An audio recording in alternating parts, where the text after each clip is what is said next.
Alright, folks, settle in. It's Halloween night 1989. The air is cold, the leaves crunch underfoot, and in the quiet suburb of Ashford Heights, one house stands out from the rest. The lights, the fog, the screams, all crafted by a beloved science teacher named Martin Dreyfus. Parents called him the spirit of Halloween, but behind the masks and laughter, he was building something darker. A secret that would turn the holiday into a nightmare. This is The Halloween Collector, the story of a man who turned his obsession with costumes into a collection of horror. Before we begin, tell me, where are you watching from, and what time is it there? Halloween has always been about masks and costumes, about becoming someone or something else for just one night. But in the fall of 1989, in the quiet suburb of Ashford Heights, Connecticut, one man took that concept to a place so dark and twisted that it would forever change how that community celebrated the holiday. His name was Martin Dreyfus, and while the world knew him as a friendly middle school science teacher who loved Halloween more than anyone else in town, behind the elaborate decorations and generous candy bowls was a collector of the most horrifying kind. This is the story of the man the FBI would later call the Halloween Collector, and the night his carefully constructed world finally came crashing down. Martin Dreyfus was 43 years old in 1989, a lifelong bachelor who had taught 8th grade science at Ashford Middle School for nearly 15 years. His students loved him. He was the teacher who made learning fun, who brought in real animal skulls and let the kids touch them, who could make even the most boring lesson about photosynthesis seem fascinating. But it was his love of Halloween that made him truly legendary in Ashford Heights. Every year without fail, Martin would transform his modest 2-story colonial home into the neighborhood's premier Halloween destination. We're talking about a month-long project that began the first week of October. He would erect an elaborate graveyard in his front yard, complete with fog machines and motion-activated tombstones. He built a tunnel of terror through his garage, where brave trick-or-treaters could walk through curtains of fake spiderwebs, while animatronic zombies lurched at them from the shadows.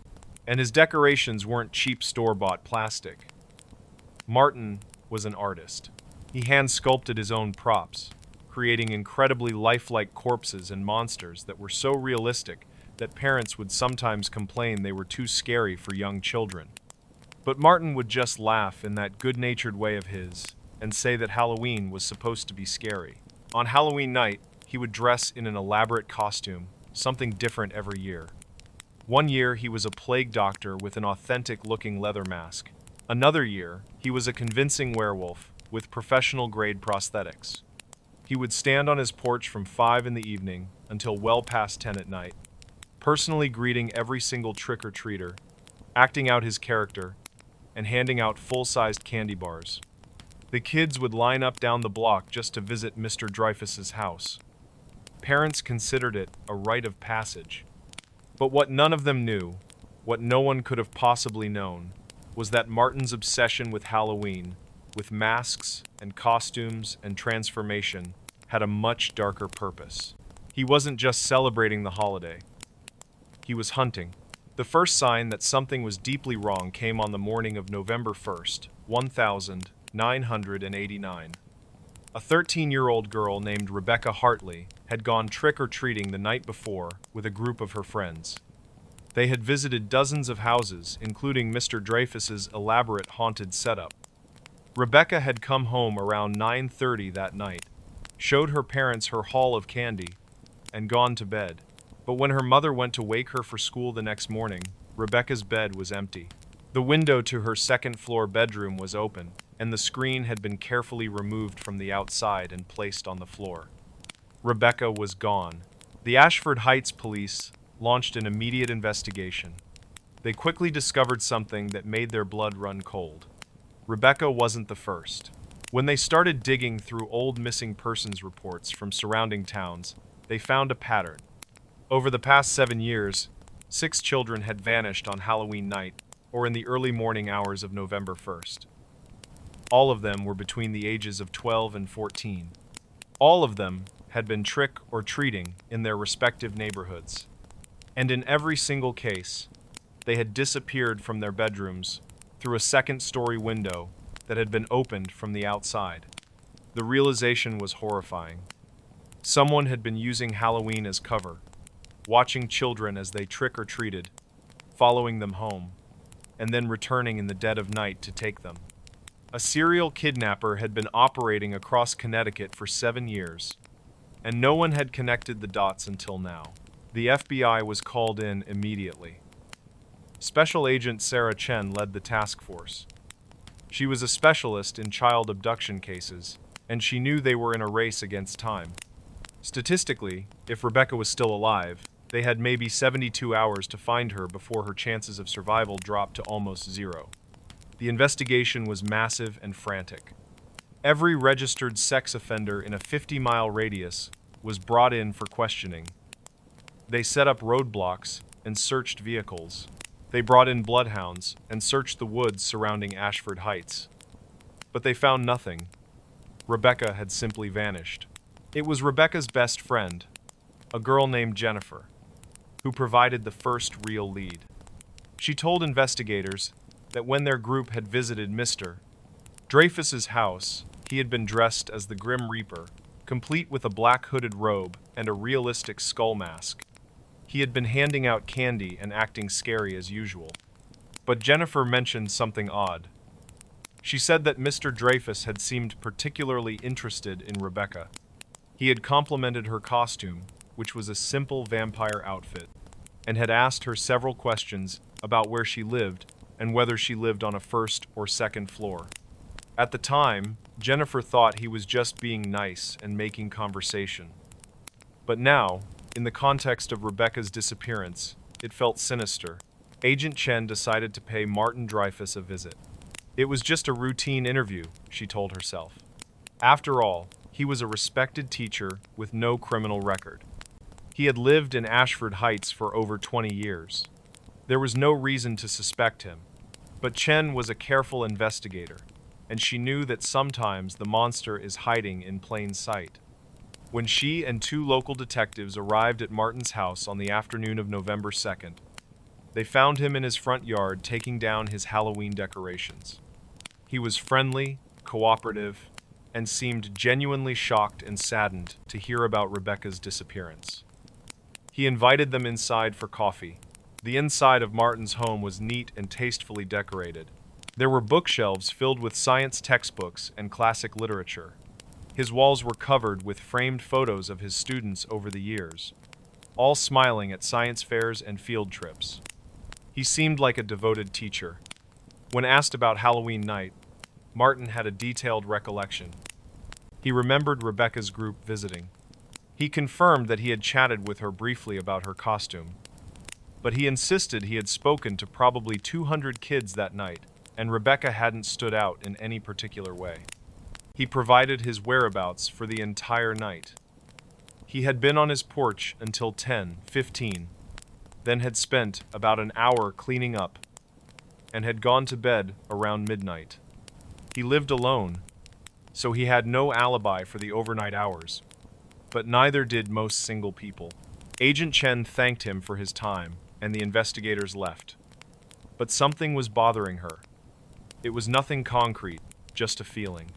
As they walked back to their car, she looked back at Martin's house and noticed something. The basement had small windows at ground level, but they had been painted black from the inside. It was unusual, but not unheard of. Lots of people finished their basements as media rooms and painted the windows for darkness. Still, the image stuck in her mind. That evening, Chen decided to dig deeper into Martin Dreyfus's background.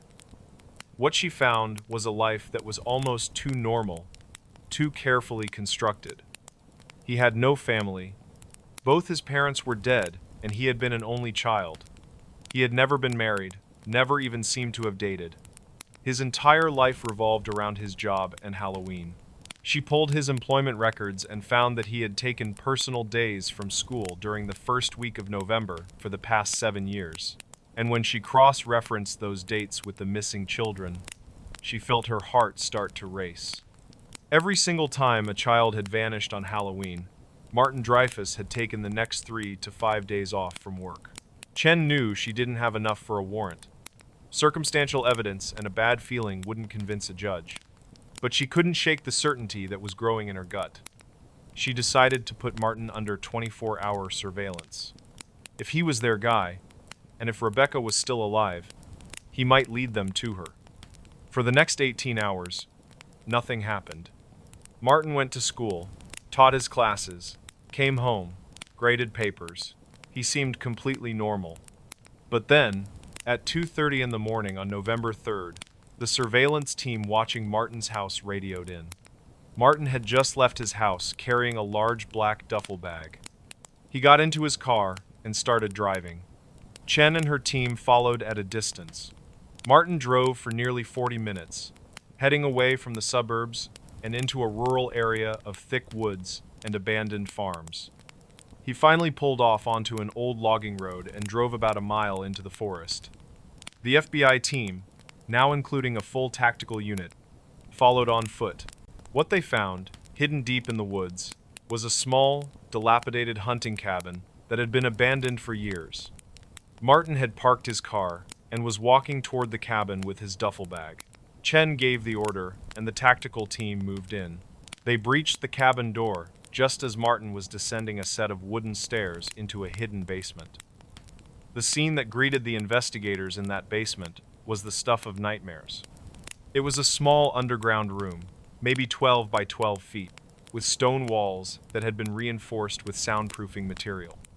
And there, chained to a metal bed frame, weak and terrified but alive, was Rebecca Hartley. Martin had been in the process of preparing what he called his procedure. Laid out on a metal table next to Rebecca were surgical instruments, makeup supplies, and most horrifyingly, several handcrafted masks made of a flexible material that looked disturbingly lifelike. During his interrogation, Martin Dreyfus confessed to everything with an eerie calmness that chilled even the experienced FBI agents. He explained that he had been obsessed with transformation and identity since childhood. He had been a lonely, bullied kid who found escape in wearing masks and becoming someone else. But as he grew older, his obsession had twisted into something monstrous. He didn't want to just wear a mask himself. He wanted to create living dolls, children who he could transform into whatever character he wanted them to be. His plan, which he had been perfecting over 7 years, was to keep the children in his hidden cabin for approximately 1 week. During that time, he would create custom masks of their faces and force them to perform in elaborate scenarios he had written. He claimed he never physically harmed them and that after a week, he would release them miles away from where he had taken them. But as the investigation continued, the truth was far worse. The FBI found 6 graves in the woods surrounding the cabin. Martin had not released his victims. He had killed them after his week-long rituals, unable to let them go with the knowledge of what he had done. Rebecca Hartley had been hours away from becoming his 7th victim. Martin Dreyfus was convicted on 6 counts of first-degree murder and 1 count of kidnapping. He is currently serving life in prison without the possibility of parole. Ashford Heights, like many towns touched by such horror, would never be quite the same. For years afterward, Halloween was a muted affair. Parents kept their children close, and many homes simply stopped participating in trick-or-treating altogether. But slowly, as the years passed and new families moved to the neighborhood, the joy of Halloween began to return. Yet every year, on October 31st, there is still one house on Maple Street that remains completely dark, its lawn empty of decorations, a reminder that monsters are real and that sometimes they are hiding behind the kindest smiles and the most generous candy bowls. She checked her phone footage and saw herself awake. The small apartment in Austin, Texas, was a testament to Amelia's love for order. Every book on the shelf was alphabetized, the throw pillows on the couch were always perfectly fluffed, and the kitchen counters were perpetually clear. Her life was a carefully curated sequence of events, a calm and predictable rhythm. She was a freelance graphic designer, and her days were spent in the quiet company of her monitor, a cup of green tea, and her dog, a sleepy beagle named Barnaby. Her nights were a different story. For the past few weeks, sleep had become her enemy. She would wake up in the middle of the night, a profound and unsettling chill running through her, with no memory of what had disturbed her. The first few times, she dismissed it. A bad dream, a strange noise from a neighbor, the natural restlessness of a person under a bit of stress, but it started to happen every night. Always around 3:00 a.m. She would sit up in bed, wide awake, her heart pounding, her mind a blank slate. The strange awakenings started to take their toll. She was perpetually exhausted, her focus at work was suffering, and the lines of her carefully ordered life were beginning to blur. Her friends joked that she needed a sleep mask and some lavender oil. Her doctor suggested a change in diet and more exercise. Nothing worked. The sense of profound unease persisted. A cold, sharp dread that would hit her the moment her eyes opened in the pre-dawn darkness. One morning, she woke up with an idea.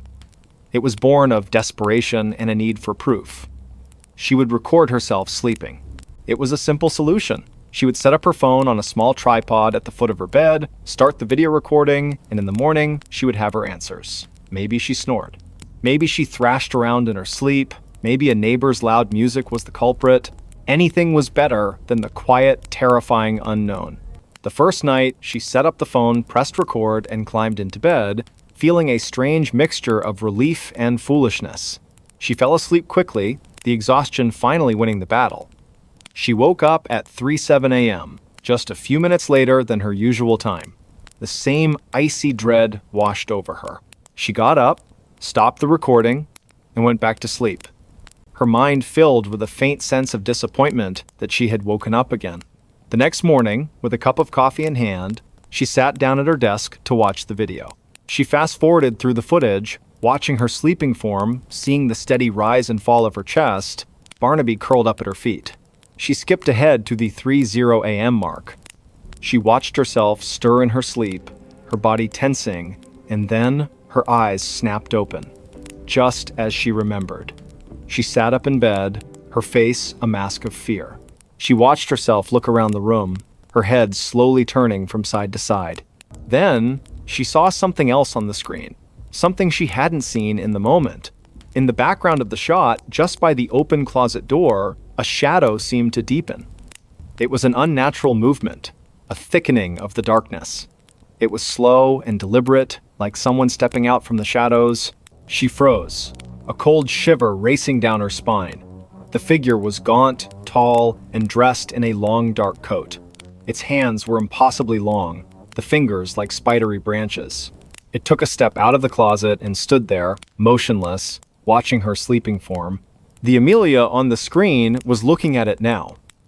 She saw her head turn, her gaze fixed on the closet. But she didn't scream. She didn't move. She just sat there, a blank, terrified expression on her face, watching the thing in the darkness.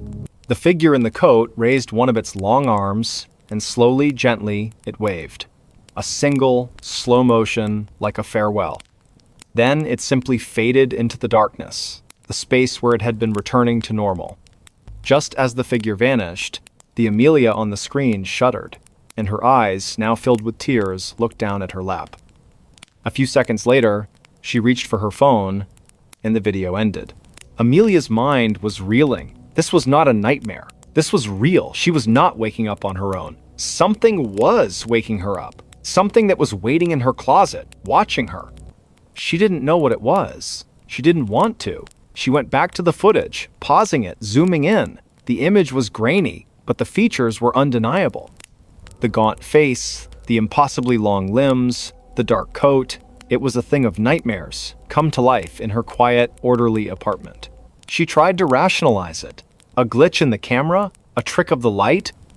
But the movement was too fluid, too purposeful. It waved at her. She watched the motion again and again, her stomach churning with nausea and dread. She called a friend, but her words sounded crazy, even to her own ears. "I saw a monster on my phone," she said, her voice cracking. Her friend tried to be supportive, but she could hear the confusion and concern in her tone. She spent the next few days in a fog of fear. She couldn't sleep, she couldn't work. The fear was a constant, heavy presence. She went to the police. They listened patiently, their faces a mix of politeness and skepticism. They suggested she see a counselor. They told her there were no signs of a break-in, no evidence of anything amiss. She was on her own. She decided to try the video again. She knew it was a terrible idea, but the need for answers was a powerful and dangerous force. She was a woman who needed to understand, to organize, to label. The unknown was her greatest fear. She set up the phone again, her hands shaking, and got into bed, leaving a small lamp on this time. She couldn't bear to be in total darkness. She fell into a fitful sleep, her dreams a chaotic jumble of shadowy figures and long, spidery hands.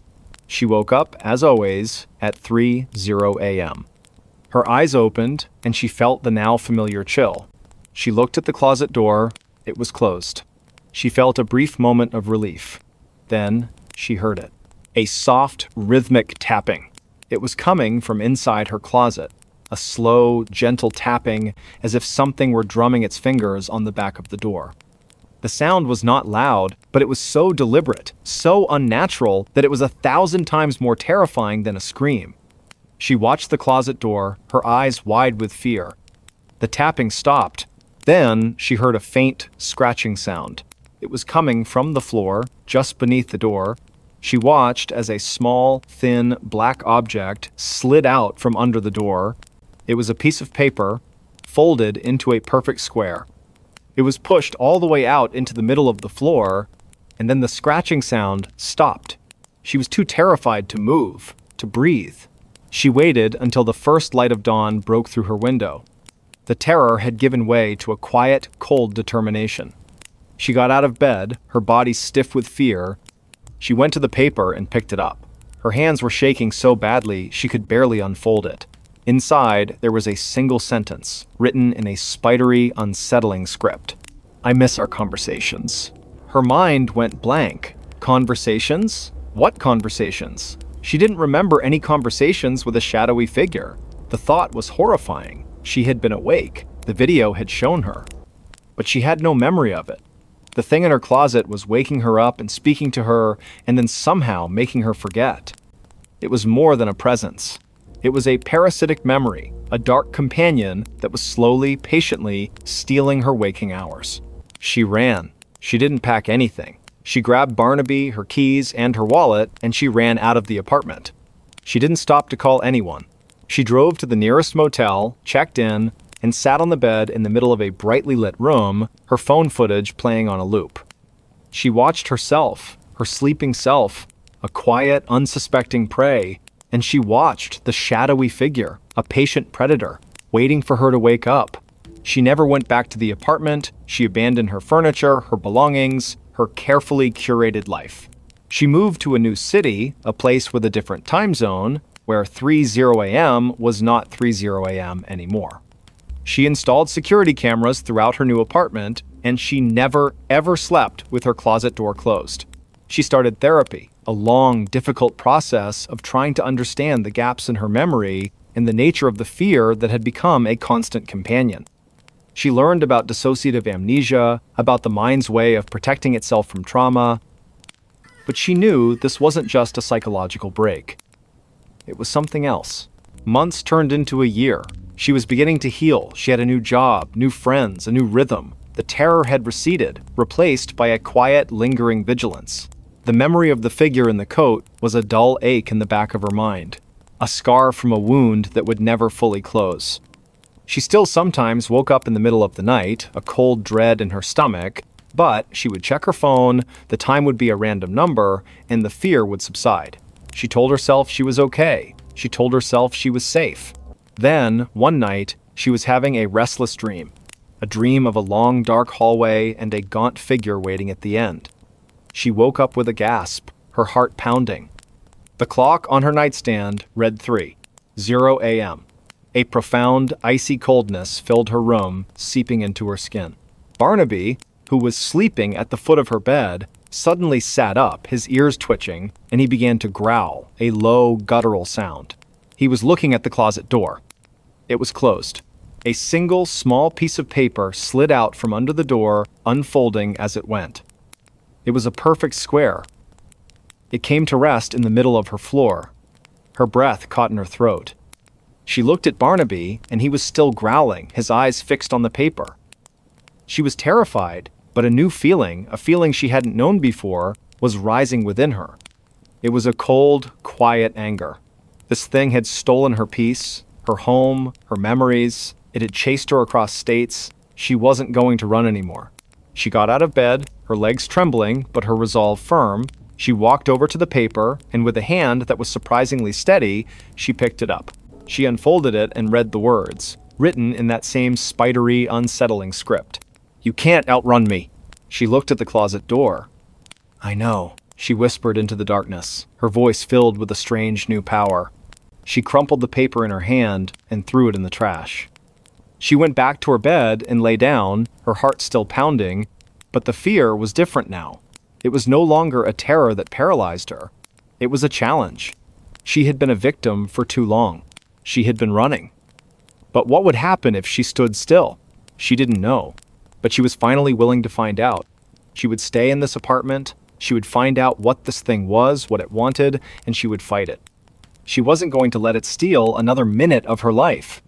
She looked at her phone, at her reflection in the dark screen. The woman staring back at her was still afraid. But she was no longer just a victim. She was a warrior. And for the first time in a very long time, she was finally home. She wasn't going to let the shadows win. The stranger who sat at the edge of her bed and vanished. The old farmhouse, set deep in the rolling hills of rural Ohio, was everything Eleanor had ever wanted. A wraparound porch for drinking coffee at sunrise, a stone fireplace that crackled with warmth on cold nights, and a sky so dark with no city lights that the stars looked like a spilled handful of diamonds. She had moved there to escape the relentless noise of her life, to find a stillness she hadn't known since childhood. For a year, the house was her sanctuary. Its creaks and groans were the comfortable sounds of a living, breathing structure. The silence was a blanket she could wrap herself in. Then, the quiet changed. It was subtle at first. A feeling of being watched when she was alone in the kitchen. A cold draft in the hallway, even with every window sealed tight. She brushed it off as an overactive imagination, a side effect of living so far from civilization. She told herself it was just the isolation settling in. But then, one night, she woke up with a start. The digital clock on her nightstand glowed 3:17 a.m. Her breath caught in her throat. She wasn't alone. Sitting at the very edge of her bed, his back to her, was a figure. A man. His posture was slumped, his shoulders bowed, as if the weight of the world was resting on them. He was dressed in what looked like an old, dark suit, frayed at the cuffs, and he was completely still. Eleanor was frozen, a statue of pure terror. She couldn't scream, couldn't move. Her mind raced, grappling with the impossible reality. How did he get in? The doors were locked. The windows were secured. She didn't own a dog, so there was no alarm to be triggered. He was just there. She squeezed her eyes shut and then opened them again. He was still there. The silence in the room was absolute, a vacuum where sound should be. She could hear the frantic beat of her own heart, a hummingbird trapped in her chest. She watched the figure, her eyes trying to make out his features, but he was just a silhouette against the faint moonlight filtering through the blinds. She could feel his presence, a cold, heavy weight in the air. He wasn't breathing, not in a way a living person would. There was no rise and fall of his shoulders, just a desolate, unmoving stillness. After what felt like an eternity, he began to move. Slowly, deliberately, he lifted one hand and rested it on the bed, just beside his leg. The fabric of the comforter didn't shift, but she felt a sudden, profound coldness radiating from the spot. It was like touching frozen steel. Then, just as slowly, he began to turn his head. Eleanor's breath hitched. She could see the profile of his face now. It was thin, gaunt, with an unnerving hollow where his eyes should have been. The other side of his face was lost in shadow. He was turning, slowly, agonizingly, to look at her. She felt an overwhelming dread, a primal fear that had nothing to do with a home invader and everything to do with something ancient and wrong. She knew, with a terrifying certainty, that this was not a person. He was facing her now. She could not see his eyes in the gloom, but she felt them. 2 pinpricks of icy malice piercing through the darkness. A shiver of pure dread ran from the top of her head down to her toes. Then she saw his mouth, a long, thin line that curled up into a slow, deliberate, grotesque smile. The smile was not one of mirth or greeting. It was the smile of a predator, of a thing that had found its prey. And just as she felt the scream tear its way up her throat, the figure vanished. Not faded, not dissolved into mist, he simply ceased to be. One moment he was there, a solid form on the edge of her bed, and the next the space was empty. The cold spot on the comforter was gone. The heavy, oppressive feeling in the room lifted, replaced by the familiar, comforting quiet of her farmhouse. But the quiet was no longer a blanket. It was a shroud. She didn't sleep again that night, or the night after. The image of that gaunt face, that predatory smile, was seared into her mind. She tried to tell herself it was a waking dream, a hallucination brought on by stress, but the memory was too vivid, too real. She bought a new alarm system, installed motion-activated lights, and even got a large dog from the local shelter. She did everything she could to feel safe, but the feeling never returned. The man came back. Not every night, but randomly, sporadically. Sometimes a week would pass, and she would begin to think it was over. Then she'd wake up, a sudden, cold dread in her stomach, and see him again. Always at the same time, 3:17 a.m., always sitting at the edge of her bed, his back to her. He never spoke, never moved, except for that slow, terrifying turn. She stopped trying to scream. She just watched, paralyzed by fear, as he turned his head and gave her that awful, empty smile. She became a prisoner in her own home.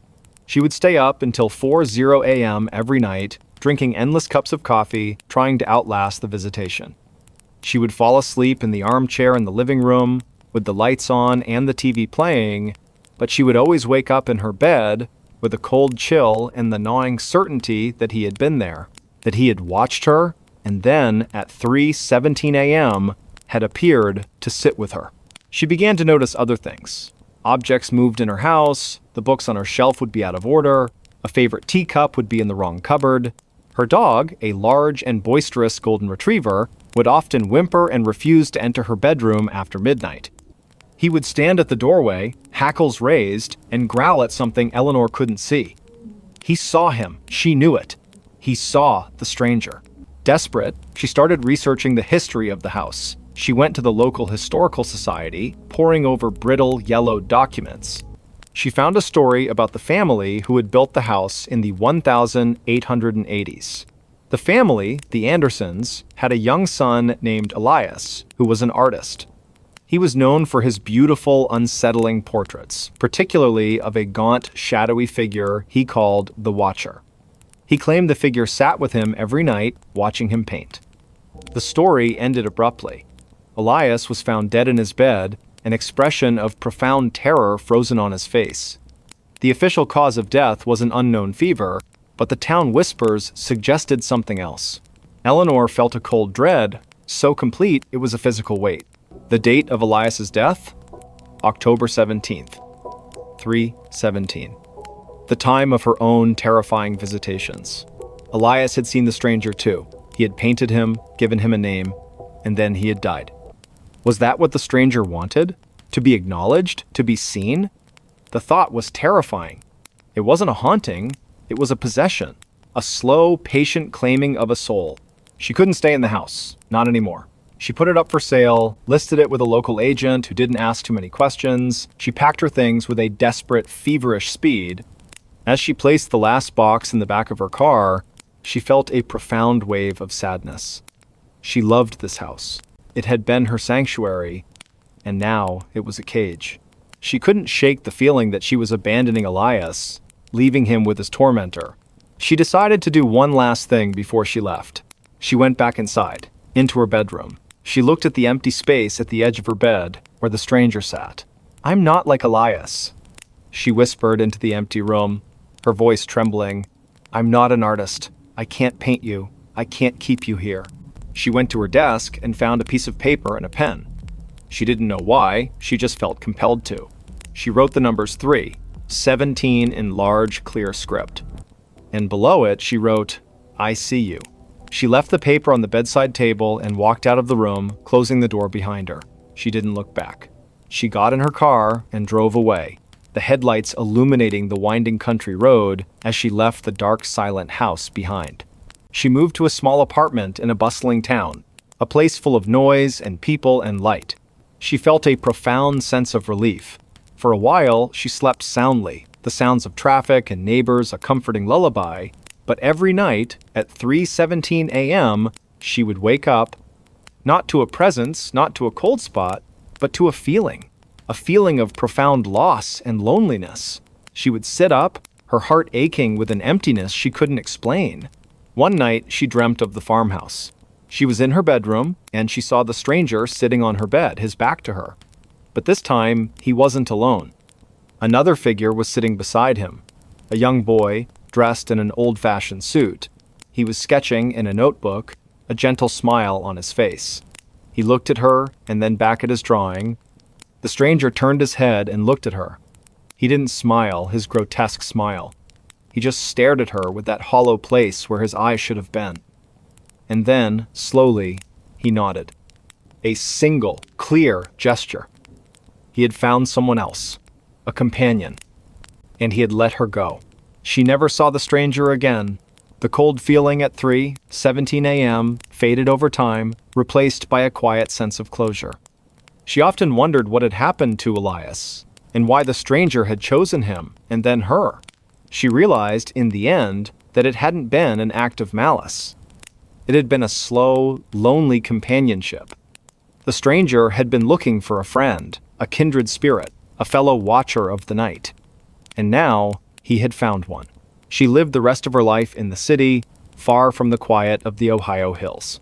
But sometimes, when she was alone and the world was asleep, she would think about the farmhouse and the two figures who sat there in the dark, watching. She would think of the stranger who had come to her in the night, and of the peace she had given him with her simple words, and she would feel a sense of quiet gratitude. She was no longer a stranger to the dark. She was a survivor of it. Before we begin, tell me where you're watching from and what time it is there, because time matters on this road. If you like your stories strange, dark, and mysterious, you're in the right place. Tonight we're headed to a flat slice of America where the sky feels too big and the land doesn't give you much to hold on to western Ohio into eastern Indiana. Cornfields, drainage ditches, a turnpike that runs so straight it feels like a decision you made hours ago and can't take back. Out here there's an exit people talk about in the way you talk about a bad dream, trying to be casual, failing. By daylight it isn't there. No ramp, no sign, no merge lane. But after midnight, when the temperature drops and the road hum settles into your bones, a green rectangle appears in your high beams. Exit 41B, white letters. Arrow right. The locals call it Lost Prairie. The map doesn't. Our story follows a woman named Jordan Pike, 30, night shift nurse. Strong stomach, steady hands, the kind of person who can talk a stranger through a panic attack with just a voice and a cup of water. She was coming home from a double at the county hospital, eyes sandy, scrubs smelling like disinfectant and old coffee. It was 2:06 a.m., an hour she knew well. The turnpike was empty except for the occasional semi whispering past like a thought you weren't ready to have. A patch of fog slid across the asphalt. Then another. Jordan turned off the podcast she wasn't hearing anyway. The radio clicked, scanned, found nothing but a weather station murmuring about a temperature inversion and localized ground haze. She cracked her window.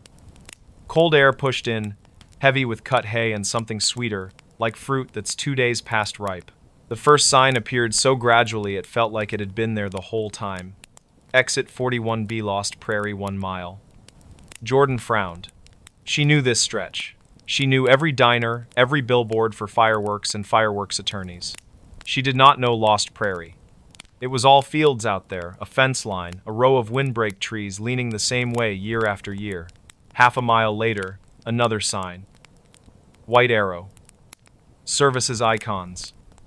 Gas. Food. Lodging. You don't exist, she said to no one, half laughing at herself. She could have used the gas, though. Quarter tank. Enough. Probably. The next real exit was 12 miles east. She told herself she would pass it. She told herself she was tired, that brains invent things when they're low on glucose and lower on sleep. And then, the ramp appeared on the right shoulder, widening. Guardrail gleaming. That polite slope down into dark. Jordan signaled because that's who she is. She took the ramp. The turnpike fell away behind her with a long exhale. At the bottom, she met a stop sign that reflected too hard. The letters were too clean, like no bug had ever decided to die there. Ahead, a two-lane cut east-west. To the right, a gas station glowed white and silent. A small motel squatted beside it.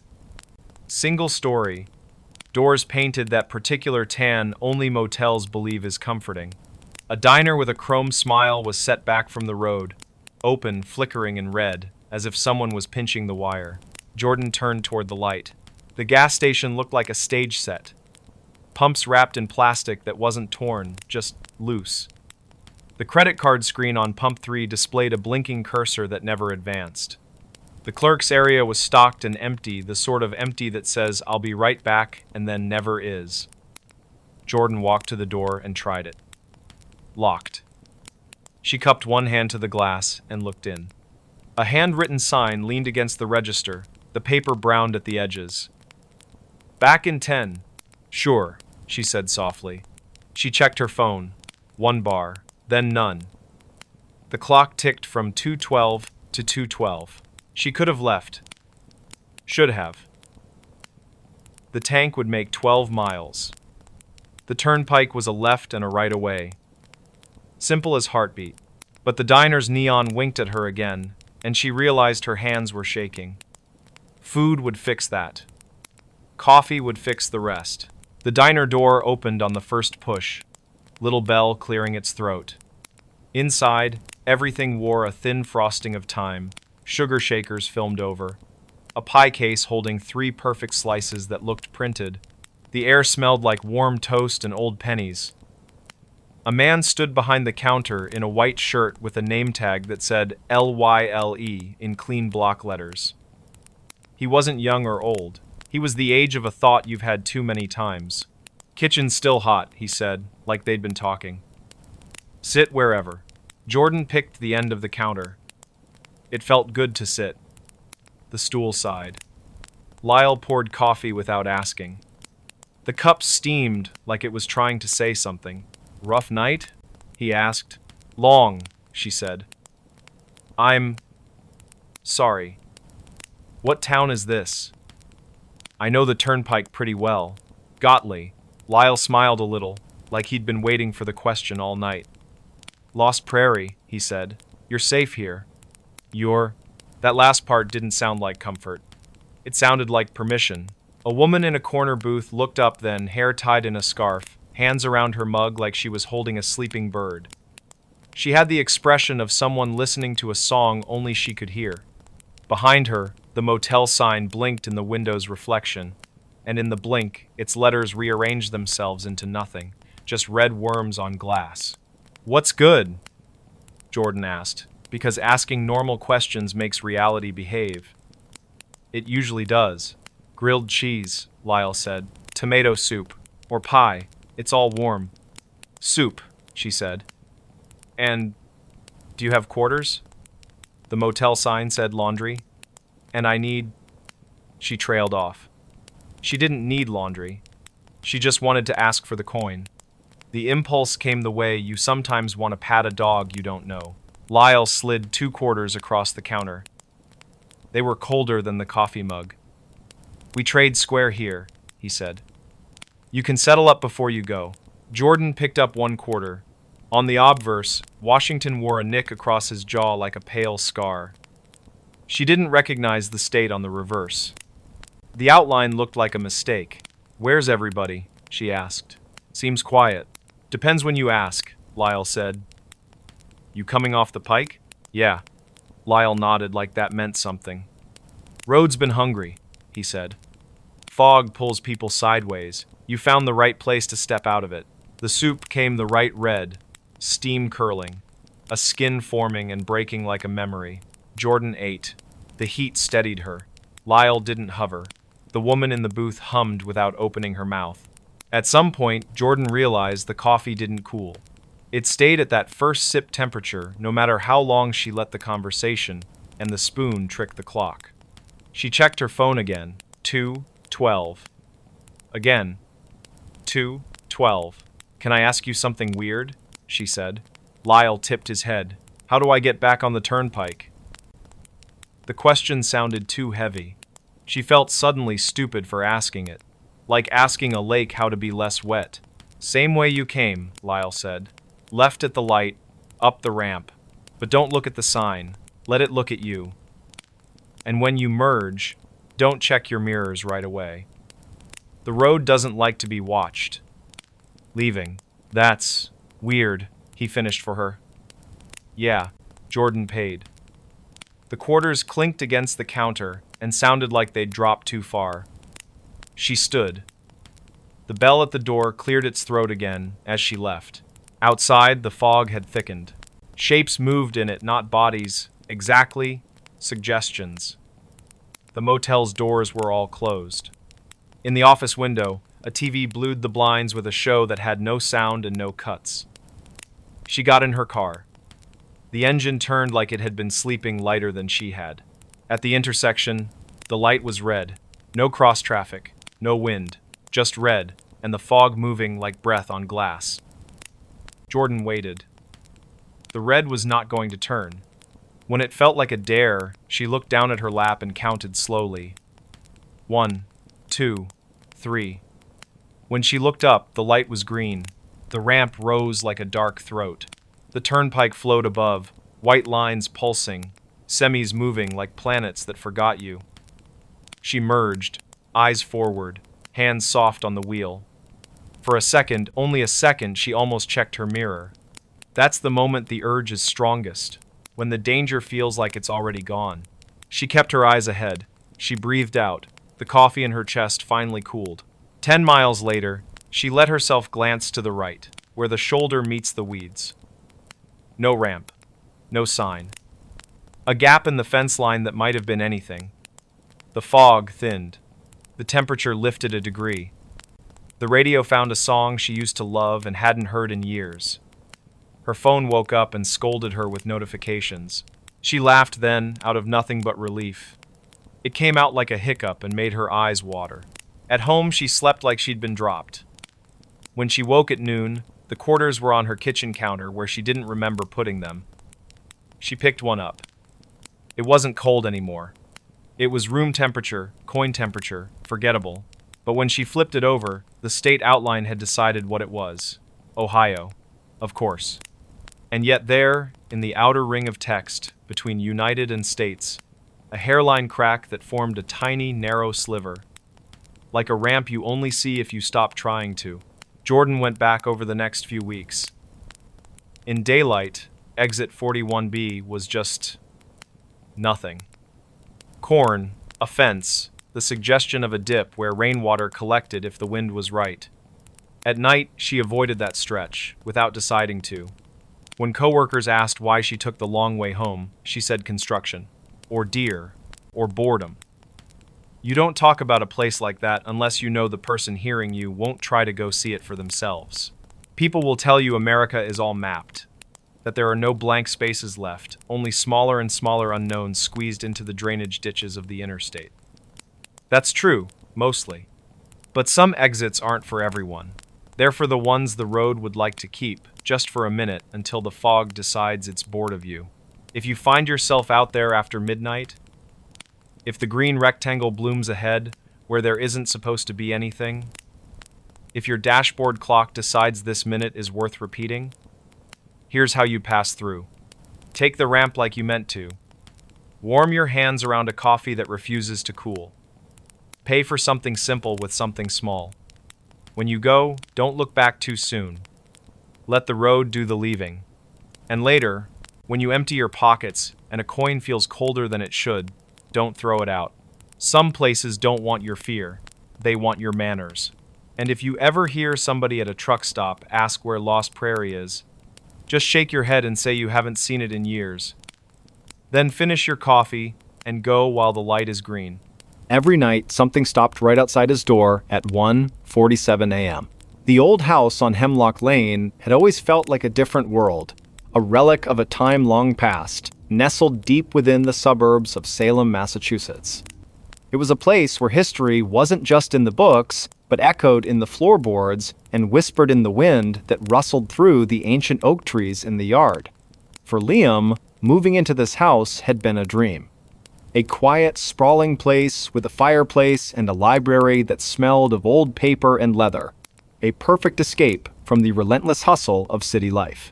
The first few weeks were idyllic. He spent his days painting the walls, replacing old fixtures, and trying to coax the garden back to life. The nights were calm, filled with the gentle hum of the refrigerator and the distant sound of crickets. That is, until the first night it happened. He was in his study, lost in a book, when a shiver ran down his spine. He glanced at the clock on his laptop. 1:46 a.m. A sudden, unexplained stillness fell over the house. The crickets outside went silent. The hum of the fridge faded into nothing. The air grew heavy, cold, and thick, with an unspoken presence. He held his breath, his heart pounding in his chest. Then, he heard it. A sound on the porch outside, a slow, deliberate movement on the worn wooden planks. Another one. Closer. And another. They were coming up the steps. 1, 2, 3. A steady, unhurried rhythm. He froze, his eyes wide with a mixture of fear and disbelief. He told himself it was just the house settling, just the wind playing tricks. But the sounds were too distinct, too heavy to be anything but a person. The steps reached the top of the porch. A pause. He could almost feel the presence just outside his front door. He held his breath, listening with every fiber of his being. The sounds began to move again. They were walking along the porch now, parallel to the front of the house. He could hear them passing the living room window. He imagined a dark figure, cloaked in shadow, pacing back and forth just a few feet away. The sound of the steps was unnerving. They were not fast, not a hurried escape. They were a slow, purposeful patrol, a sentinel on a beat. Then, the sound stopped, right outside his study window, the very window he was looking at. He squeezed his eyes shut, a plea to a silent God that this was all a dream. When he opened them, the window was still dark, reflecting his own terrified face. And then, he heard the faintest sound, a soft, gentle scratching, as if a fingernail were being dragged along the window pane. The scratching stopped. The silence that followed was even more terrifying than the sound. He didn't move for what felt like an eternity. He simply sat, rigid with fear, until the sun began to peek over the horizon, casting a faint light into his room. He didn't sleep that night, or the next, or the one after that. Every night, it was the same. The silence at 1:46 a.m. The slow, deliberate sounds starting on the porch, the walk along the side of the house, the stop right outside his door, and the gentle, unnerving scratch. He began to anticipate it, his body tensing as the clock crept closer to the dreaded time. He started leaving the lights on, not just in his room, but throughout the entire house. He put a chair in front of the door, a flimsy, pathetic defense against something that felt more like a ghost than a person. He tried to reason it away. A prank? A local legend he hadn't heard about? He asked the neighbors. Old Mrs. Albright, who had lived on Hemlock Lane her entire life, just gave him a knowing, sad look. Some houses, they have memories, she'd said. And some memories, they never fade. The local police just laughed it off as a case of an overactive imagination. It's an old house, son. It's gonna make noises. But it wasn't just noise. He started to feel a presence, even when the sounds weren't there. A cold spot in the hallway, the faint scent of something like old earth and rain, the feeling of being watched from the dark corners of the rooms. He was losing his grip on reality. His friends from the city came to visit, and he was so on edge, he'd jump at every creak of the floorboards. They told him he needed a vacation, that he was stressed out. They didn't hear what he heard. They didn't feel the chill in the air when the clock neared 1:47 a.m. He became a prisoner in his own home. He'd spend his days trying to exhaust himself, hoping he would fall into a deep, dreamless sleep and not hear the approaching sounds. He'd run for miles, work in the garden until his hands were raw, and paint until his shoulders ached. But exhaustion was no match for dread. At 1:45 a.m., he'd find himself sitting on the floor, his back against the door, his breath coming in ragged gasps. He would close his eyes, clamp his hands over his ears, and wait for the silent approach. And wait for the pause. The dreadful, heavy pause. He started doing his own research. He went to the local library, poring over old microfiches and town records. He learned about the history of the house, about the families who had lived there. And then he found it. A small, almost forgotten article from a local newspaper dated back to the 1920s. A boy, a 10-year-old named Thomas, had vanished from the house. He'd gone to bed one night, and in the morning, his room was empty. No signs of a struggle, no forced entry, just gone. The article mentioned that the last person to see him was his older sister, who claimed she had heard his footsteps pacing back and forth on the porch outside his window late that night, just before he disappeared. She said they stopped, and then there was a faint scratch on the window, and then silence. The article ended with the case being unsolved, a local tragedy that had faded into the annals of forgotten history. Liam felt a cold dread settle in his stomach, a chill that had nothing to do with the temperature, the boy's room. But it was his study now. The very room where he first heard the sounds. He thought of Thomas, a young boy, pacing outside his window at night, perhaps looking for a way in or a way out. He couldn't stay anymore. The house, his dream house, had become a tomb. He called a real estate agent, put the place on the market, and made plans to move back to the city.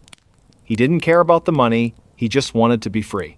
He packed his belongings with a frenzied, desperate energy, tossing things into boxes without care. He had to be out before the next night. He had to be. The last box was packed. The car was loaded. He had the keys in his hand, ready to leave. He took one last look around the empty, cavernous house.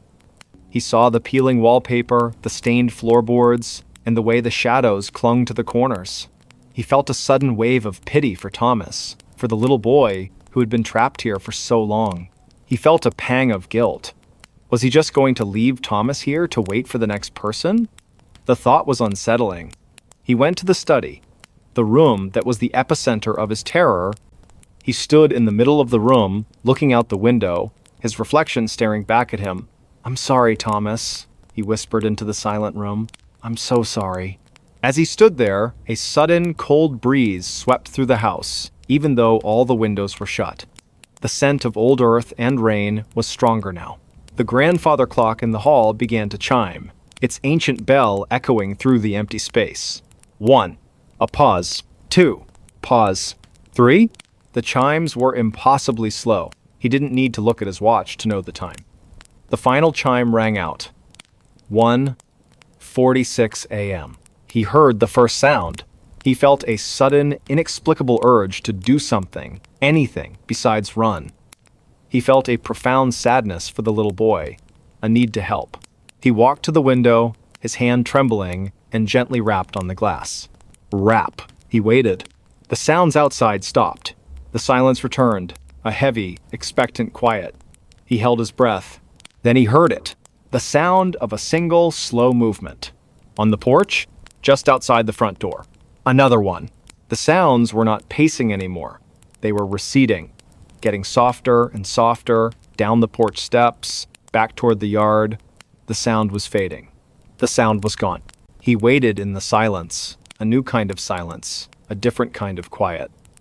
He went to the front door, his hands still trembling, and looked out. The yard was still, the trees unmoving. He looked out at the street, empty. The moon cast a pale glow on the old house. For the first time in months, he felt no fear. He felt a peace. He returned to his car, got in, and drove away from Hemlock Lane, not once looking in the rearview mirror. He was free. He didn't know what had happened, what his small act of acknowledgement had done. He just knew that he had left a quiet house behind him. A house that, perhaps, had finally found its peace as well. Years later, he still lived in the city, but he never forgot the old house and the sounds that had haunted him. He often wondered about Thomas and about what he had finally found out there in the quiet night. He wondered if he was finally home, and sometimes on quiet, dark nights, when the rain pattered against his window, he'd find himself looking at the clock, and when it was 1:47 a.m., he'd listen, and he would hear nothing at all.